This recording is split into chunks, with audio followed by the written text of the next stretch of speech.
Welcome back to Inside Voices, a teacher podcast by teachers for teachers, where we discuss all things education.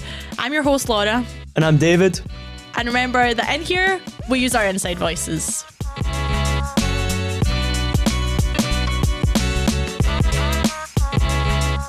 On this week's episode, we are going to be talking all about neurodivergent learners and how we support them in the classroom. And we have got a very special guest joining us in just a little bit. But to open up the conversation, firstly, how do you support neurodivergent learners in your classroom? So I really don't feel like an expert in this, to be honest. We get a lot of training on it at school, obviously. But still, there's so many nuances to the subject that we're talking about. Yeah. That I feel not underqualified, but not an expert in the what am I trying to say? Expert in the field. Yeah. Right. Wait till I wipe my nose. Okay. I really don't feel like an expert in the field, but some of the things I've picked up along the way, and some things that really work for me, if it was top of the list. Look, there's lots of things I've put in place in my class. For example, I sit people near the board that need to sit near the board. I give extra time and extra support with classroom assistants and things like that to people that need that. Sometimes I just send children on a walk if they need to go and they don't know or whatever it is. Send them to the office, that kind of thing. One thing that we've spoken about before and that we both love, and I really feel the benefit of it, is brain breaks. Yep. We spoke about the level of attention span and how that's maybe been reduced by technology and things as well. And along a task, you really only have about 40 minutes of attention of a child. Yeah. I think that's reduced now. I don't know that 40 minutes is still the case, but anyway. And what we do is we break up that 2-hour block in the middle of the day or at the end of the day with some brain breaks. Movement breaks work really well for me in my class. I think they work best because it gets a little bit of energy out and then they can settle back down to task. Movement is really important in general, but also you're right with supporting the neurodivergent learners in your classroom. Movement is so important, 100%. Even just for your learning aspect, your learning and teaching aspect. You know, the way that they're thinking and the way they're operating, sometimes movement is how they're going to learn as well. Obviously, you're going to have a whole range of different learners in your classroom, but I think it's really important, especially with neurodivergent learners, you have to have achievable and goals that they can visualize. You know, I'm not saying you don't need to lower your expectations. Of course not. It's not that. But it is being able to sit down, you know, the kind of SMART goals sort of idea. So you've got it's SMART. It's another acronym. Oh my goodness. Sorry. So it's specific, measurable, I think it's attainable, relatable and timely. Wow. Does that spell smart? Yeah. Does that even spell smart? SMART. It's SMART goals. But the SMART goals are really quite important for everyone, but especially those neurodivergent learners, that, you know, you're not going to make a goal that's it's a huge goal and you don't see any progress towards it until the end of the year. Yep. You pick achievable, measurable goals that aren't, you know, 7 months down the line. They could be next week, they could be 2 weeks, they could be next month. You know, they are something that the students then regularly see themselves achieving. And it doesn't need to be academic. Like, it doesn't have to be an academic goal. It can be any sort of goal that you work towards.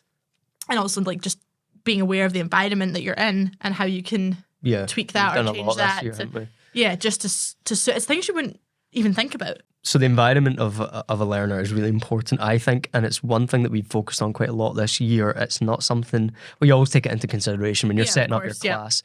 But what we've done this year, we've been using something called the Circle Framework, which uses a bunch of questions and you grade your class or you grade certain things based on a specific learner in your class. So you choose one and then you take it for their needs and things like that. So it's worked really well for me because I've then been able to position things in my class. We're quite restricted because we're open plan. You've got a good situation upstairs with a double base, but I don't have any corners in my room. All the corners are either a fire exit or into another class or whatever, cloakroom. So I've had to kind of really think about this year how I'm using space. And one of the ways we've done this is in our corridor, we've got kind of booths that are breakout booths that we're in a new build, so we've got the benefit of that you can go in and send the children in, they can work in those.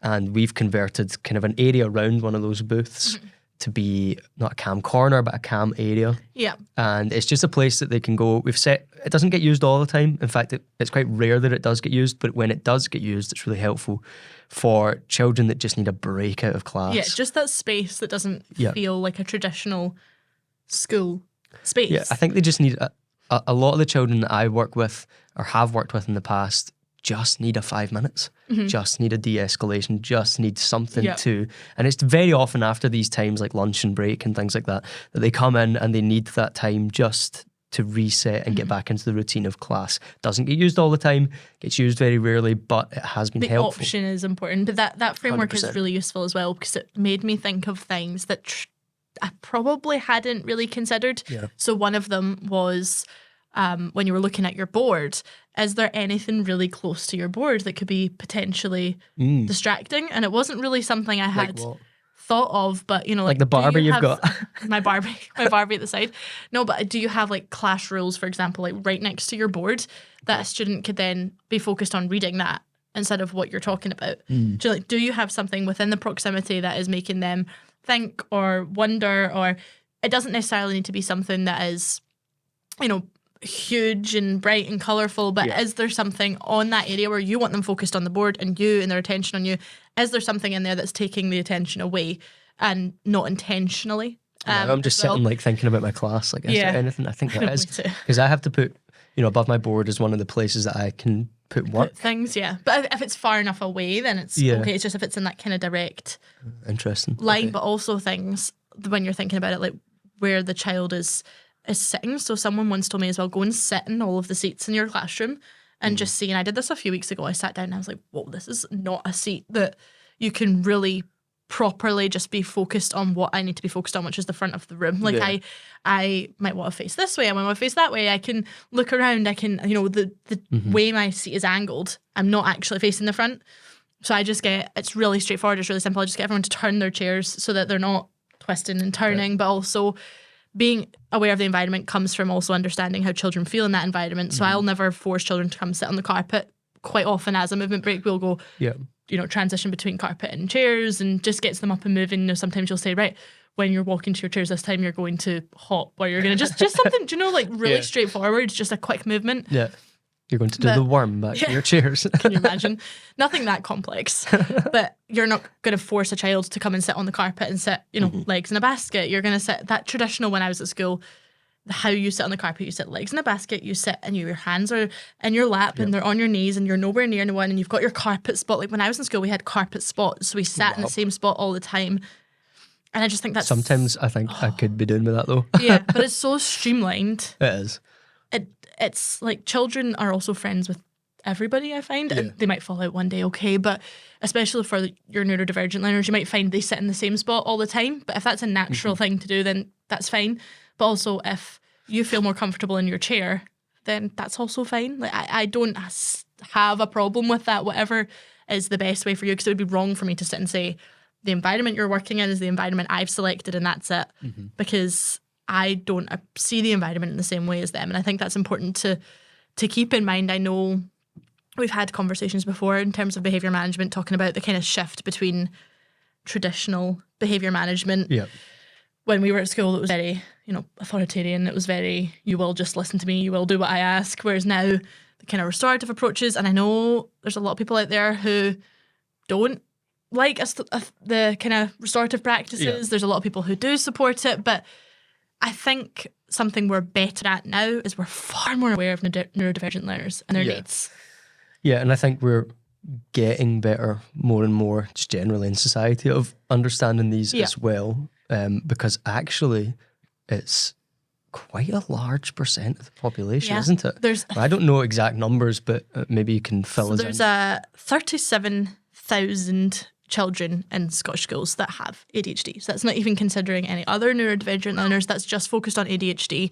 And I was looking at the stats. Now that's relatively recently done. Okay. Relatively kind of recently surveyed information. I think it's only about a year old, so it is pretty up to date. But I would say that number's it's been increasing at a kind of steeper rate over the last few years.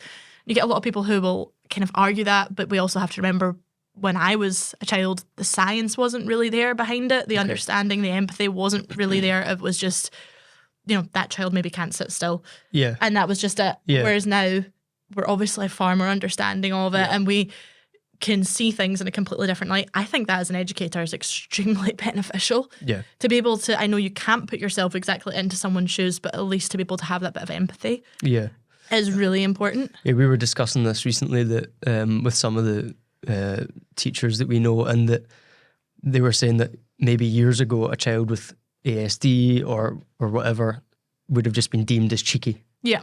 But actually they were just being literal. Yeah. And just saying what it is that they, what it is that they felt in that moment.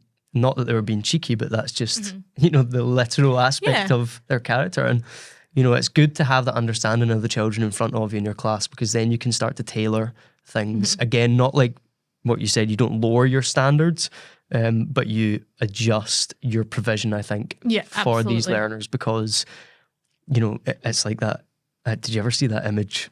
It used to do the rounds online, and it was like a person sitting an exam, and it was a bunch of animals in front of them, like an elephant, a giraffe, and a monkey, and a fish, and all that. And the exam question was, right, go climb the tree. And the monkey was like straight up there, and the elephant and the giraffe and the fish was like, well, I can't do that, or whatever. And it gives that idea of like every child is different. And every child like the kind of difference between equality and equity. Yeah, I suppose like equality. That is again another one that does the rounds. That image where they're trying to watch a football game for offence. That was always me. Yeah, I can't see. And there's equality, which is everyone being given the same, and there's still this one person who's like, I can't see. Like they're all standing on the box, and there's still one person who's like, I can't see. And then there's the equity where everyone's given the height of box that they actually need to be able to see the football game, and that's completely true, especially when we're thinking about the range of needs you can have in a class. You can have up to 33 if you're in the upper stages in your class. That's a lot of different children and different learners, different types of learners in front of you. So and I actually think it's something we could learn from children, because children in a class setting have so much understanding and empathy and time. They just get on with it, don't they? Time and patience for the learners that are in the class, that sometimes I think us as teachers could learn a lesson from them, because it is very easy as a teacher to just become frustrated in a situation, but you need to regulate your emotions before you can try to help regulate anybody else's. I think we're going to get on this with when our guest comes, but having more inclusion, which is our policy in Scotland, comes with challenges. Like there's no point in sugarcoating it. It does come with challenges, of course, because there's only one of you. What are those challenges that you see? Apart from obviously there only being one of you, but what are those challenges? Another one I would see is that maybe a lack of training in some cases, that people need to be supported. If there are going to be a much wider range of learners in front of you, we obviously need to be supported in that training to know how to deal and understand. And I think that's slowly been dripped through. Is there any other challenges that you see that are kind of... I think, that battle between curriculum and the whole kind of class school experience, that I don't know if I'm explaining that the best way, but the whole idea of here's your curriculum in front of you, you've got to deliver this curriculum to these children, and obviously the whole point of a school is you get them from A to B. Like that's what so the curriculum's linear, but like the learners in front of you are not. And I had actually a high school teacher say to me once, this was at uni, and they said, primary school teachers get them from A to B, and then secondary school teachers get them through the rest of the alphabet. I was like, that was a brave thing to say in front of a whole room of primary school teachers, but okay. Rude. But anyway, that's... None of our high school teacher listeners would say that. No, they would not. Our traditional idea of school, and many people's traditional idea of school, is you go in, you learn, and I think a lot of people's experience, you learn by, you sit at your desk, you sit, you listen, you do your jotter work, you close your jotter, that's it, go, off you go. Whereas it's just not like that now, but I think the expectation of getting through the curriculum still is, if that makes sense. So you're still expected to deliver this curriculum. However, you're now expected to deliver this curriculum in 40 different ways through all of these things. But how you can possibly do that with 33 children, 30 children, 27 children, that's still a lot of children. Deliver that curriculum and in a way that's engaging for every single person, that meets the needs of every single person. That's really difficult. Yeah. And there's no point, like you said, in sugarcoating that. That's really, really hard. Yeah, I agree. And you can adapt the environment, but something has to give at that point. And it shouldn't be a learner's well-being that gives, and it shouldn't be a learner's experience and feelings towards school, because the last thing you want is someone to resent school because they've been forced to learn a certain way that just doesn't work for them. Yeah. And I think you also, like I said, the training, the confidence levels, you end up doubting yourself completely because it's really hard. It's easy to say put yourself in their shoes, but I'm not in their shoes and I don't know how they feel. Yeah. And sometimes with neurodivergent learners, that is the barrier, is understanding how they feel or getting from them how they feel. 100%. Yeah. Because that can be a difficult part of that. And, you know, neurodivergent learners have so many strengths and so many things that we need to learn from them. Yep. But it can be really difficult to do. No, I fully agree. And I think that is one of the challenges that we're going to have to, you know, in the next couple of years be focused on working on, and not at just a school level, but a kind of government level of how do we actually support fully these learners, because teachers can do teachers can do the best job they want, but without the resources with them, it is really hard to support. And it's not just paperwork. No, it's not. You can write down everything you want. Time, and it's support staff, and it's, you know, resources, and all of these things that in an ideal world you would have, but even without, even the best teachers would struggle to support 33 different people with 33 different needs. You know, inclusion is a big word, but actually breaking that down, I think it needs to be broken down more. Like, we always hear about inclusion, but what does true inclusion actually look like? I saw someone share an article that said there was a school somewhere, or I can't remember, I think it was down in England, and they were saying that they were actually just excluding children to try and get their inclusion rates up, which obviously is completely wrong. But that's not inclusion. So say, I think in England they're maybe measured on how often these children are maybe in a kind of standard class, like in a class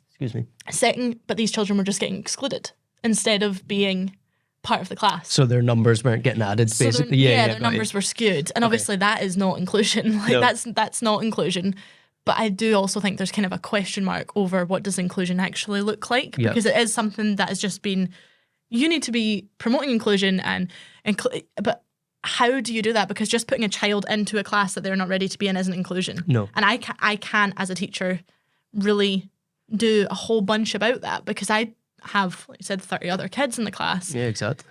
And inclusion isn't just put somebody in the class and hope for the best. That's not what it is, but that's where you're saying about kind of that government level. Yeah, 100%. There maybe needs to be more. And I think we spoke about this a couple of weeks ago, or a couple of episodes ago, that often the good graces of a teacher are used as currency for those kind of things. I can't remember what we were talking about in that. I think we were talking about workload and things. Just saying, I'll do that. I'll do that. Yeah, and the kind of idea that teaching as a profession is more of like a lifestyle thing. You know, you don't do it for the money, that kind of thing. 100%. But also, I think it's sometimes used for give them more, pile it on, and they'll still just cope with it, that kind of thing. And we've seen in recent years that that's just not the case. Yeah. And so things like inclusion are great, but they do need to be supported properly, I think. Yeah. From the top. Yeah. You know, the top. Yeah. Top down needs to be an approach, hasn't 100%. it? Okay, so we are joined now by our guest that we're going to be interviewing. I'm sure you will all have seen him on your social media. He's got dance moves that we definitely need some tips for, because I have no idea how he does it. But Mr. G Teacher, aka Jamie, has very kindly agreed to come on and be interviewed. He is an expert in his field and definitely someone that we're looking forward to getting some knowledge and information from. So thank you, Jamie, for joining us. I want to start by just kind of introducing yourself, telling us a little bit about your role and what it is you do.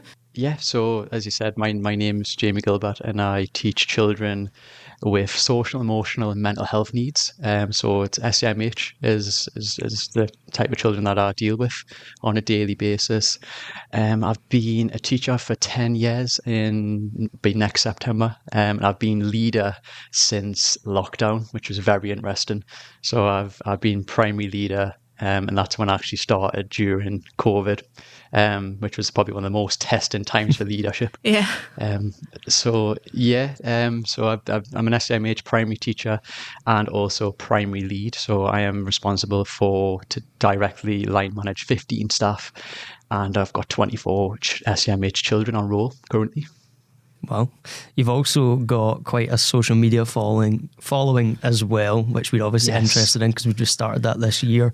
How has that, well, first of all, how many followers have you actually got, and how has that changed your life? Like, is there any big ways?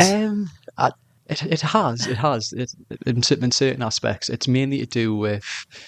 So I'll go back to the beginning. So when it started, it was about 3 years ago. I had a class, and two of my ADHD boys came in. I was like, Mr. G, have you seen this TikTok? And I was like, what on earth is TikTok? So it was basically it was a dance trend. So this was going back to the times of like Charlie D'Amelio and like when it first really started to kick off. And then I was just like, you know what? I'm doing like e-safety at the minute in computing. Why don't I be clever? And we'll and do like a TikTok account where I can educate the kids how to be safe online, but we'll do it as a live thing. So we'll post a video and then we'll work together on how do you deal with negativity and that type of thing. So obviously I went away, got all the various avenues of consent. So I needed like GDPR approval, I needed head teacher approval, and you obviously needed parental consent to try to have the children feature in the video. So that's how it actually started. And we'll talk a bit later because I have had a change and I have transitioned from that into a more of a kind of a social influencer as well. So we'll talk about that later, but that is how it started. Yeah. And I thought, you know what? It's really hard to relate to children with social, emotional, mental health needs, because obviously past trauma and relationship building is so massive in our field. I thought if I can like dance with the children, it's going to mean loads to them, and they're going to work harder for me, and it's going to improve progress over like holistically and academically. Then why not? Yeah. And the parents were super behind it. Head teacher was super behind it. And then it wasn't until I think one viral TikTok kind of blew it all up, pretty much, and that was when I done a backflip at school. Right, so that's all we need to do. So Right, you're saying we need to learn a backflip. But I mean, you've touched on it there, that relationships are absolutely just the heart of everything, aren't they? They are absolutely your foundations. They are everything, but especially you know, in a kind of a general sense of a classroom, but obviously when you're speaking about the children that you're supporting, probably even more so. When you're talking about building that environment and that kind of inclusive environment, is there anything you would, you know, we kind of reached out to some of our followers, and a lot of the time they're asking that building of relationships and how you sort of manage and create that inclusive environment. Is there anything you would recommend or anything you can suggest that would be a good way to, or a good place to start with that? So obviously when you get a new class in September, you don't know anything about the children. So the first thing I'll be doing, it's easier for me because I typically have a class of 6 to 8 children, predominantly all who have ADHD. So it's a very different challenge. So it's not like 35 children, which is a challenge in itself. It's taking all your SEND kids from mainstream into one setting. So that obviously presents issues itself. But I would say initially it'll just be trying to get to know the children's likes and interests, and trying to incorporate that into the curriculum if you can, where you can. And then just in those kind of social times, at break times, rather than just stand and having a cup of coffee on the yard with your colleagues, get out there, get involved with the children. We scaffold play all the time, so I'll play football with the children. Actually broke my ankle at school last term. Not last term, sorry, last spring. So that's another story. I did see you throwing a snowball at your head teacher's window as well. Well, yeah, that was in front of all the children. So we'll encourage like snowball fights, but we'll heavily scaffold all the rules and expectations around that. So the main thing I've found with ADHD children is you need very firm boundaries. You need expectations. You need consistency and routine. It's so important. Like if I'm absent, when I'm absent, there'll have to be things in place to facilitate that, because that change can be enough to trigger negative behaviour. So it'd be a case of trying to let the children know, I'm on a course tomorrow. I've left you all your work. It's with this member of staff. I expect this, and this. And if that happens, you will get this as an incentive. Yeah. So it's just in terms of relationship building, the first thing to understand is, what are the children interested in? And then if they're not interested in anything, then I'll do a bit of digging into why that is. Yeah. So we were just chatting before you came on about what the situation is in Scotland. So in Scotland, the kind of baseline is inclusion, where most mainstream schools, they try inclusion first, and then if it doesn't work out, you go to a different setting. I don't know what the case is in England, and that's thrown up a lot of challenges and a lot of good things as well. And so in a class of 33, you could have a lot of children with or neurodivergent learners in your class. So we've come across quite a wide range, but we're not experts. We certainly aren't in the sense that you are. So maybe just for anyone listening, could you explain briefly what ADHD actually is? Because I feel like a lot of people, we hear it thrown about, of course, and it might not be explained very well. I think it's very misunderstood as well, isn't it? It's one of those, I think it sometimes has a negative connotation to it, but it's not actually negative at all. But a lot of the time, it just has that sort of label attached, doesn't it? But so ADHD stands for Attention Deficiency Hyperactive Disorder. There was ADD as well, which is Attention Deficit Disorder, and without the hyperactivity as well. So that would be like the kind of inattentiveness and going into like daydreaming. But the type of children that I deal with definitely have the hyperactivity. And that's why I'll do a lot of things to help that, in terms of things like movement breaks, sensory walks, football. It can be anything, but so that's what it is. And it's a lack of dopamine. It's a defective gene basically, which you have lower dopamine levels. So that'd be when a child will do like risky behavior, or I don't know if you've encountered a child who's absconded before, like ran away from school. So that'll affect things like that.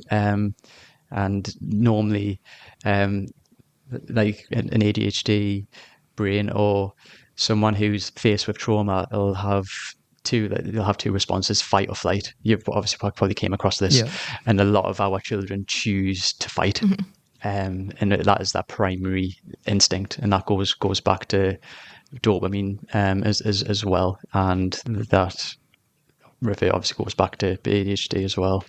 Okay. And you've mentioned there, sometimes you get that kind of fight or flight behaviour, and sometimes if we go into that flight behaviour, or children do go into that kind of fight mode, there can be sometimes negative behaviours that come with that, and absolutely it's a challenge.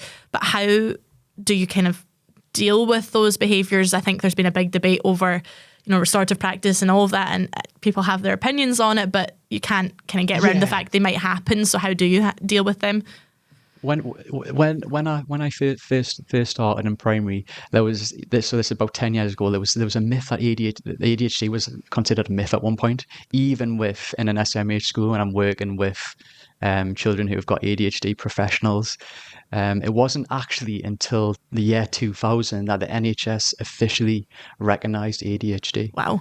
So if you think all of that time prior to 2000, so I can go back thinking, oh, that child in my class, he probably had traits of ADHD. That child, I'm actually on the waiting list myself.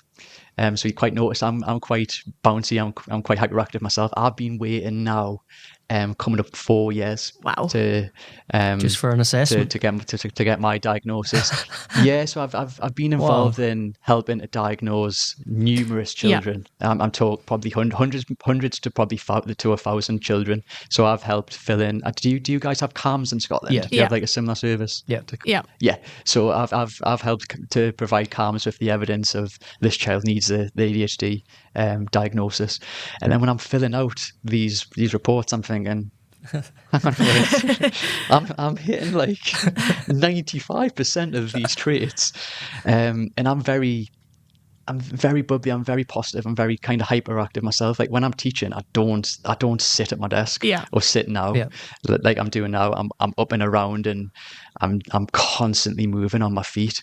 And I'll do things like I've obviously got an interactive whiteboard, and it can be magnetized onto the board.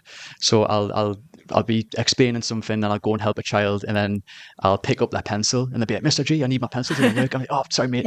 And it's just things like that I've noticed. So, and I think, yeah, I've definitely got traits, and it'll be interesting to find out whether or not I do have ADHD, because I think I'll be able to help a lot of people if I do. But either way, I'll be able to help a lot of people.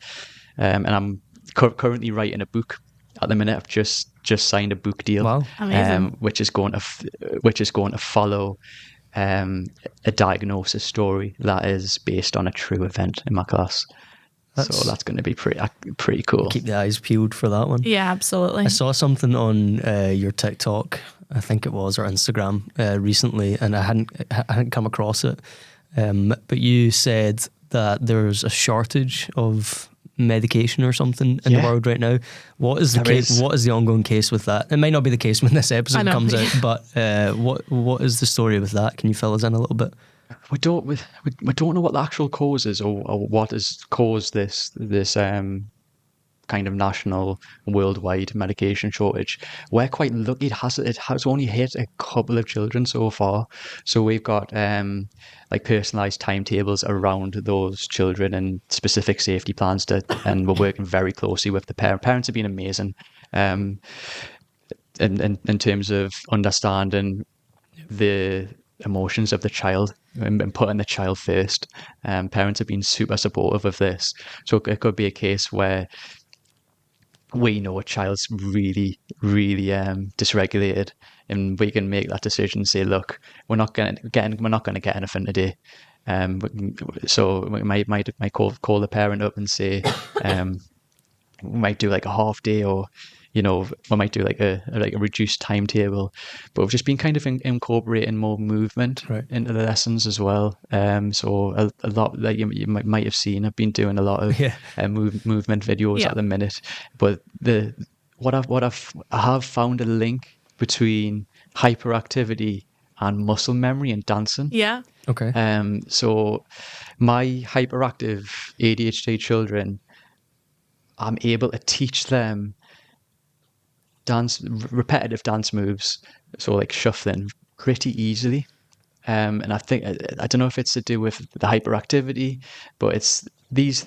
I've got 3 boys who present very, very similarly, and they are picking up the dance moves ridiculously quick. Mm-hmm.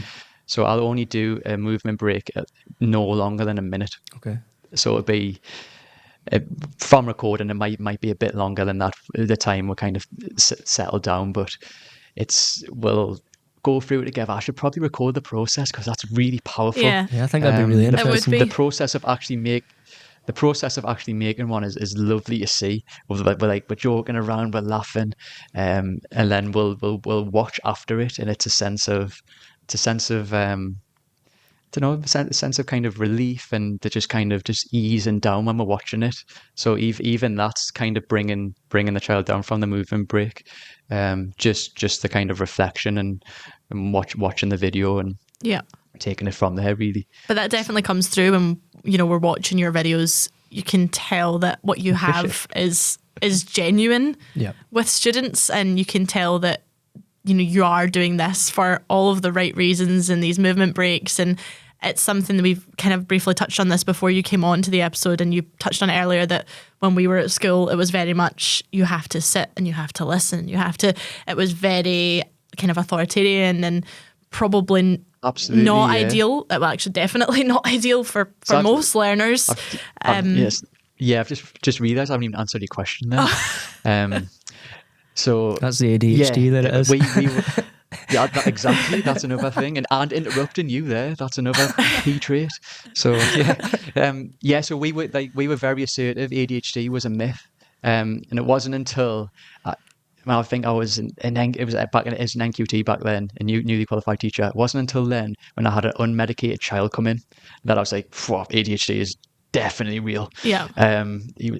this lad was bouncing off the walls. I mean, I tried everything to try and bring him down, and nothing worked.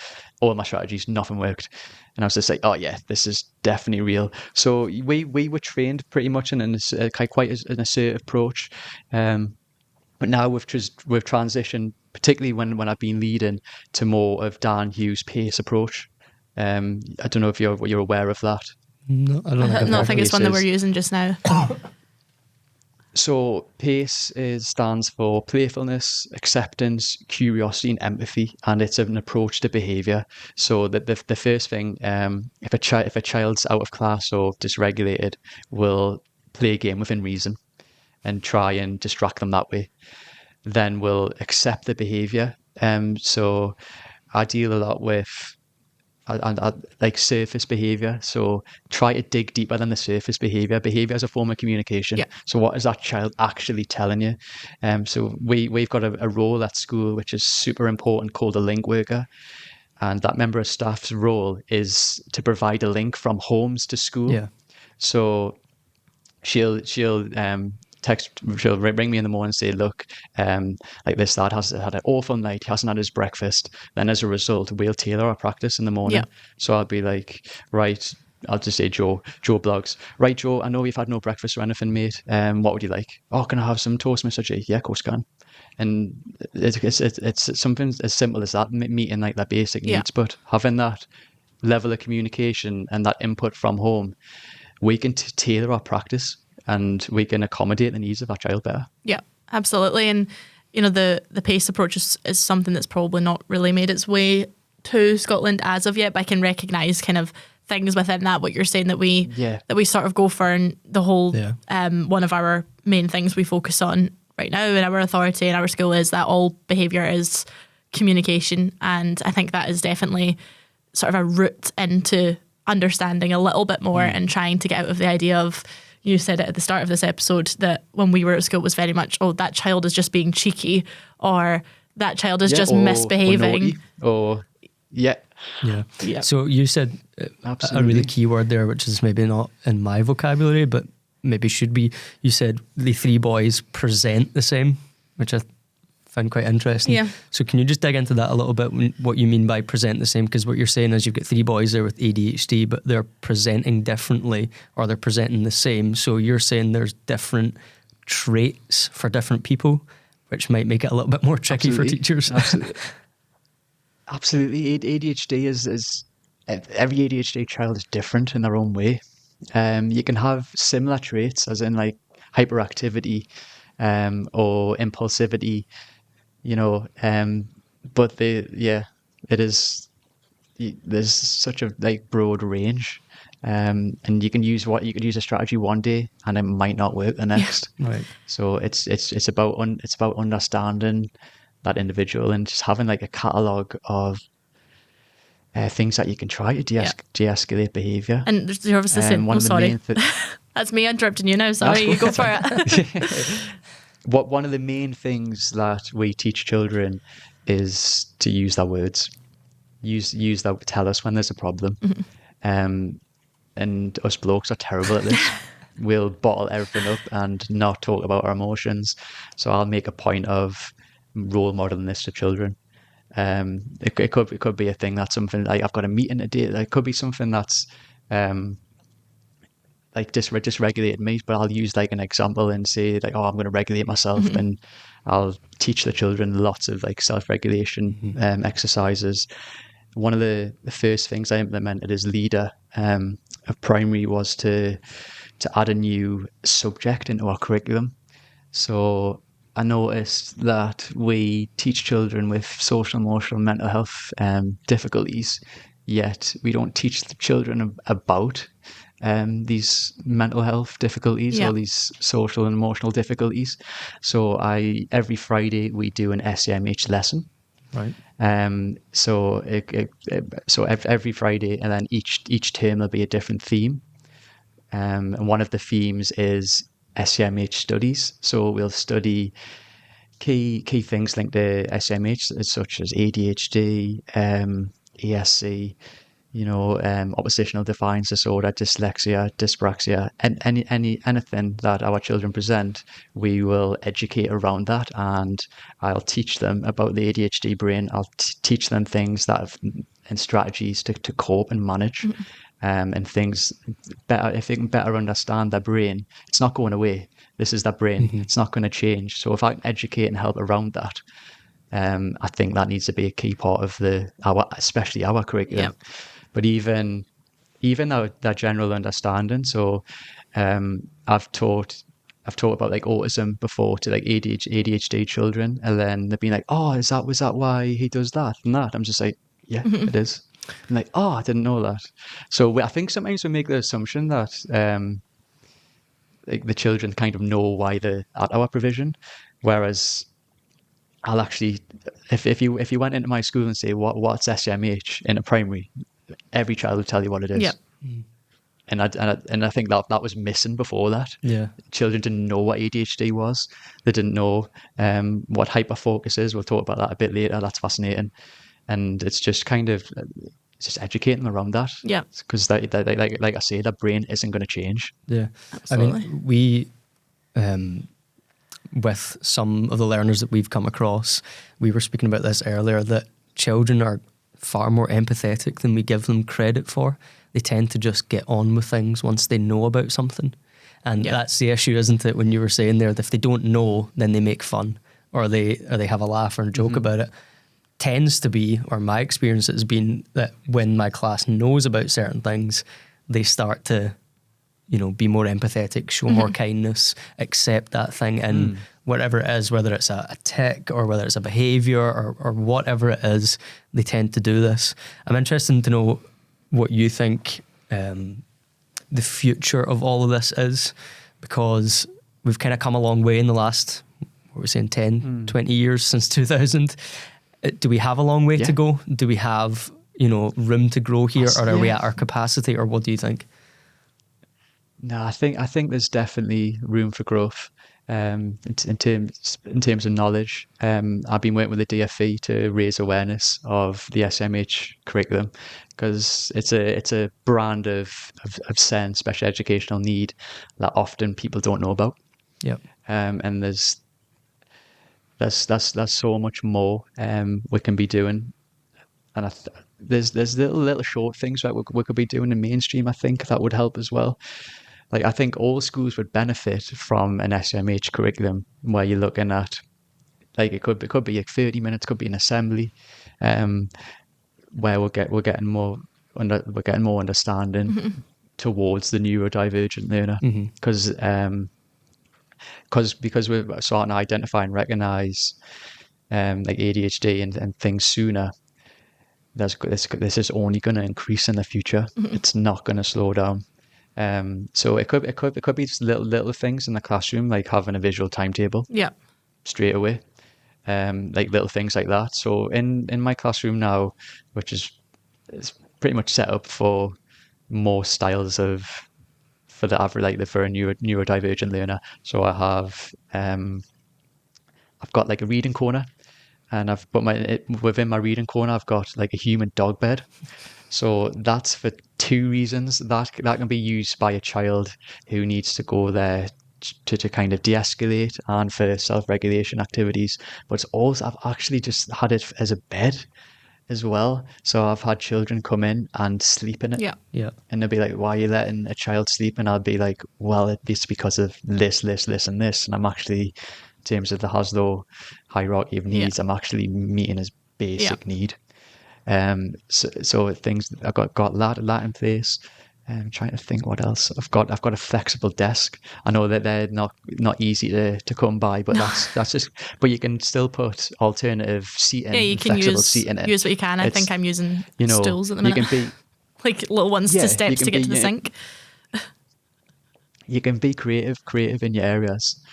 Yeah, and you've touched on, there's a long way to go. There absolutely is, and there's a lot that we could be doing. And it's interesting you're talking about, I don't know what the situation is in the curriculum with England, but certainly in Scotland, our kind of health and wellbeing curriculum encompasses sort of social and mental and physical, like all aspects, and that's down as responsibility of all in Scotland. So literacy, numeracy and health and wellbeing are responsibility of all. So it's not like, the maths teacher doesn't need to think about all these things. It's the responsibility of everyone. But there's so many positives to teaching students who are neurodivergent. They have so many talents and skills that I think quite often we don't explore those, like enthusiasm and creativity. They're all there. And it's always good to finish on a kind of positive note. So in terms of your role and your job and working with these wonderful learners, what would you say is the kind of highlight, the things that keep you in this job, and you're obviously extremely passionate about it. So what would you say are the kind of highs for you? I think the humour and the banter with a neurodivergent child is something that can't be replaced. But just seeing holistic and academic progress as well, especially holistic progress when a child is making progress in themselves. That's pretty powerful. I've had parents ring me up and say, "You've changed my child's life." That was pretty powerful. But the main kind of instant satisfaction, and when I feel kind of intrinsically rewarded, is when a child refuses to do a piece of work, and I'm like, right, here we go. I love that, because I'm going to be like, I'm going to get that child to do that work, and I'm going to use all these strategies, and just at the end of when my come through it and the child say completed that piece of work, and we give like a little like fist bump or a high five. It's them type of little wins that kind of add up. So yeah, I don't know. I wouldn't. I just think in general, it's a fantastic setting to work in. The staff are amazing, and the children are absolutely fascinating. Some of these neurodivergent children are unbelievable, and it's an absolute privilege and honor to be able to represent and work with them. And I'm going to do everything I can to raise awareness of this fantastic job. Amazing. Yeah, it's a lovely... I feel like I could go and take on the world now. It's like a lovely way to kind of to finish this. I mean, it is extremely... It's so fascinating, the work you do. It's definitely something that I think it's going in the right direction, but there's a long way to go with things, especially in mainstream schools. So thank you for this, because I'm sure it'll be extremely insightful for our listeners, and it was definitely insightful for us. It was interesting, a lot of things you were saying we'd kind of touched on before you came on, but we weren't sure how to sort of put it into words, essentially. So you've come on and explained to us what we were sort of thinking as well, which has been incredible. No problem. If you ever wanted to do another one, because we'll probably talk for hours, just let us know in the future. Yeah. So happy to definitely. Talk about we would whatever. Love to have you back, because I think that was only, we kind of touched on the surface of things, but it'd be great to have you back if you'd be willing to give us some more of your time, because it's... Oh, yeah, that's completely fine. It's very appreciated. Thank you for listening to this week's episode of Inside Voices. Make sure to come back next week, where we'll be talking all about how to prepare for your NQT year and your first year's teaching. And remember that in here, we use our inside voices.